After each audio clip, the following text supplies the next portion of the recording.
হযরত হোসাইন বললেন, খলিফা বুকে হাত দিয়ে বলেন তো, আপনি কি আমার নানার খাদেম ছিলেন না? হযরত ওমরের কথা বন্ধ হয়ে গেছে, চোখ দিয়ে দর দর করে পানি ঝরছে। ডাক দিয়ে বলেন, নবীর সাহাবীরা, বিচার হয়ে গেছে। ছোট মানুষ আব্দুল্লাহ তো বোঝে না, ডাক দিয়ে বলে, বাবা বিচার তো তুমি শুরুই করলে না, হয়ে গেল কি করে? হযরত ওমর বলে, সন্তান, যে বিচার করেছি এটা দুনিয়া না, মরণের পরেও কাজে লাগবে। ও হোসাইন, তুমি যে কথাটা বললে এটা কি লিখে দিতে পারবে? আমি একটু দলিল চাই। ছোট মানুষ তো আবেগেই বলছে, নিয়ে আসেন খাতা কলম নিয়ে আসেন। কাগজ নিয়ে এসেছে, খেজুর পাতা। উনি লিখে দিলেন, ওমর আমার নানার খাদেম ছিল, আমি দেখেছি। ইদি হোসাইন ইবনে আলী, সই করে দিলাম, যান। কাগজটা হাতে নিয়ে হযরত ওমর চুমা খেলেন, চোখে মুখে লাগিয়ে বললেন, নবীর সাহাবীরা, আমি যখন মারা যাব এই কাগজটা আমার কাফনের ভেতরে দিয়ে দিও।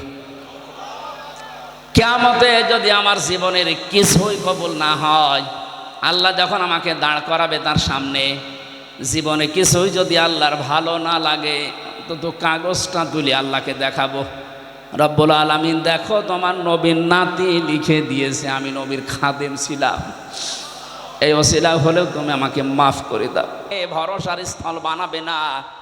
আল্লাহর দৃষ্টিতে এরা প্রকৃত মুমিন। এরা কি?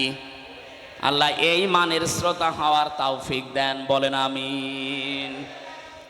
সুতরাং আমরা নির্বাচিত হয়ে যারা এখানে বসে আছি, আমরা খুশি না বেজার? বলেন বলেন, জবান খুলে বলেন আলহামদুলিল্লাহ। দরুদ আর সালাম পড়ছি আমাদের নবী মুহাম্মদুর রাসূলুল্লাহ সাল্লাল্লাহু আলাইহি ওয়াসাল্লামের প্রতি। আমার আজকের তেলাওয়াতকৃত আয়াত আপনারা দেখেছেন, একটা পরিচিত আয়াত পড়েছি, অনেকের কাছে এটা মুখস্থ আছে। সূরা আরাফ আয়াত নাম্বার 179, একটা মাত্র আয়াত পড়েছি। বিশ্বনবীর লক্ষ কোটি হাদিস থেকে মাত্র একটা হাদিসের অর্ধেক পড়েছি। আমরা এই দুইটার সামনে নিয়ে কিছু কথা আপনাদের সামনে বলবো। আল্লাহ যেন আমাকে তৌফিক দেন, আপনাদের ধৈর্য দেন, বলেন আমিন। এটা কি বিড়ি খেতে যাচ্ছে নাকি ওই 2 নম্বরে? না ভাই, ওঠা যাবে না।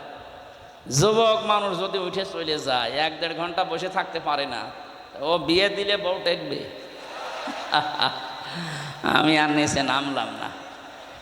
এরপরেও যদি কেউ চলে যান, এখানে কিন্তু বহু মেয়ের বাবা বসে আছে। এক কথা বলছে না কেন? আমি নিজেই 3 মেয়ের বাবা। এই যে হোসাইন 2 মেয়ের বাবা, রবিউল 1 মেয়ে। কত মাওলানা বসে আছে দেখেন না, মেয়ে বিয়ে দেবে বলে। আপনি চলে যাবেন মানে? হাজার হাজার মানুষ বসে আছে, মেয়ের বাবারা যে আজকে জামাই সিলেক্ট করবে।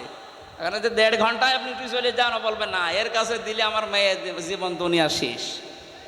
শেষে দেখবেন আপনার আর জীবনে বিয়েই হবে না, কারণ এটা রেকর্ড হচ্ছে।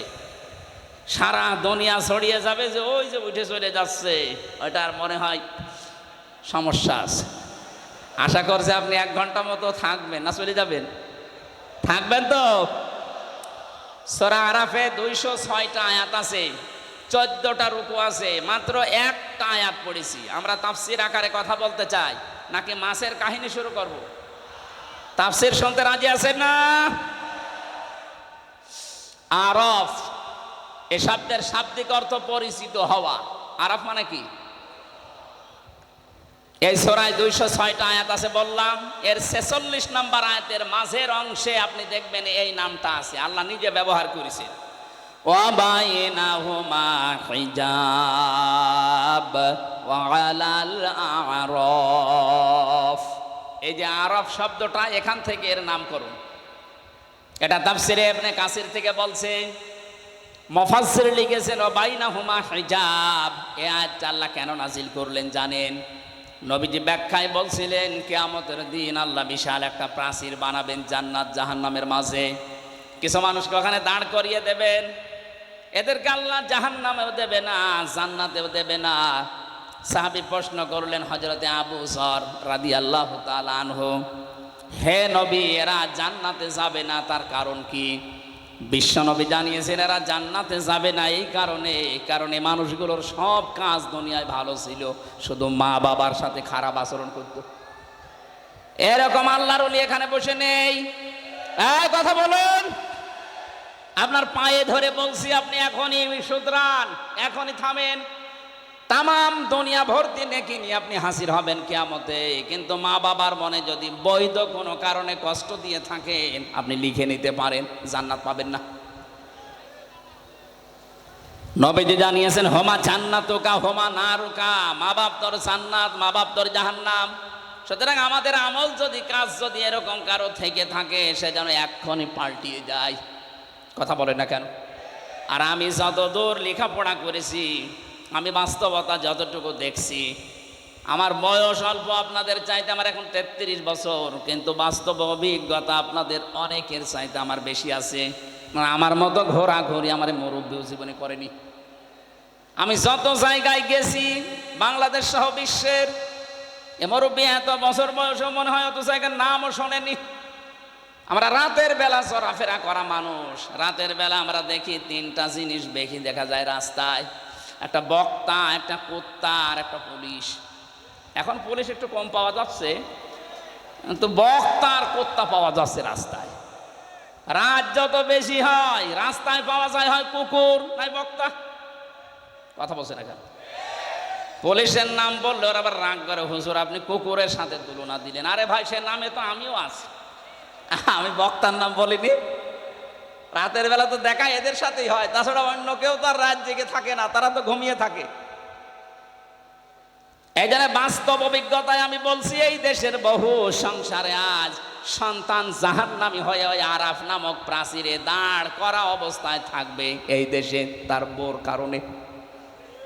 অধিকাংশ বউগুলো তার আচরণের কারণে সন্তান বাধ্য হয় মা বাবার সাথে খারাপ ব্যবহার করতে। বলেন,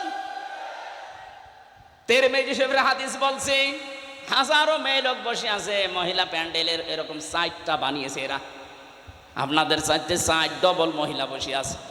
সম্মানিত মা বোনেরা, আপনি যদি মনে করেন যে আমি জান্নাতের গ্যারান্টি দুনিয়া থেকে নিয়ে যেতে চাই, আমি জান্নাতি হতে চাই, জান্নাতের 8টা দরজায় যেন আমার জন্য খোলা থাকে, তাহলে দুনিয়ায় 5টা কাজ মাস্ট বি আপনাকে করাই লাগবে। 1 নম্বরে নবীজি বলেন, যা নাজারা ইলাইহা সাররাতুহু, যখন কোন স্বামী তার স্ত্রীর দিকে তাকাবে, সে যেন স্বামীকে খুশি করে। নবীজির এই হাদিস আজ বাংলাদেশের 100টার প্রায় 98টা মহিলা মানে না। এক কথা বলেন না কেন? সারাদিনের পরিশ্রান্ত শরীর নিয়ে বাড়িতে আসবে, আল্লাহর কোরআনের ঘোষণা ছিল, আমিন আয়াতিহি আন খালাকালাকুম মিন আজওয়াজিকুম লিতাসকুনু ইলাইহা ওয়া জাআলা বাইনাকুম মাওয়াদ্দাতা ওয়া রাহমা ইন্না ফি যালিকা লাআয়াতিল লিকাউমিন ইয়াতাফাক্কারুন। সূরা রোমের 21 নম্বর আয়াতে আছে, এটা 21 নম্বর পারার 5 নম্বর পৃষ্ঠা 7 নম্বর লাইনে পাবেন। তাফসিরে ফি জিলালিল কোরআনে আছে, রব্বুল আলামিন বলেন, আমার যত নিদর্শন দুনিয়াতে আছে, এর ভেতরে অন্যতম নিদর্শন এই, আমি তোমাদের থেকে তোমাদের জোড়া বানিয়েছি স্ত্রীদেরকে, যেন তোমরা শান্তি স্বস্তি এবং নিরাপত্তা সেখানে খুঁজে পাও। তো বাস্তবে আমরা হাজারো স্বামী আজ স্ত্রীর কাছে এই রেসপন্স, এই সম্মান এগুলো না পাওয়ার কারণে বাধ্য হয়ে অন্য জায়গায় লাইন করি। অবশ্য ঠিক, খুলনার মানুষ তো বদনাম করে ফেলবে দেখছি। সম্মানিত মা বোনেরা, আপনার স্বামী এখানে বসে আছে, এই ক্যামেরা ওইদিকে মারো তো, যেটা ঠিক বললো, দেখেন ওর স্ত্রী কি বলে। আজকে আপনার ভাত বন্ধ হয়ে যাবে। আমার দিকে ঘোরানো আছে, আমরা কয়েকজন ঝামেলায় আছি, আপনাদের অসুবিধা নেই না। যখন বলেই ফেলেছেন মুখ ফুটে, আমার মনে হয় এরকম কিছু হচ্ছে। স্ত্রীর পক্ষ থেকে এই রেসপন্স, এই আগ্রহ, এই ভালোবাসা, মায়া মহাব্বত না পাওয়ার কারণে আজ পরকীয়া প্রেম দিন দিন বেড়ে যাচ্ছে।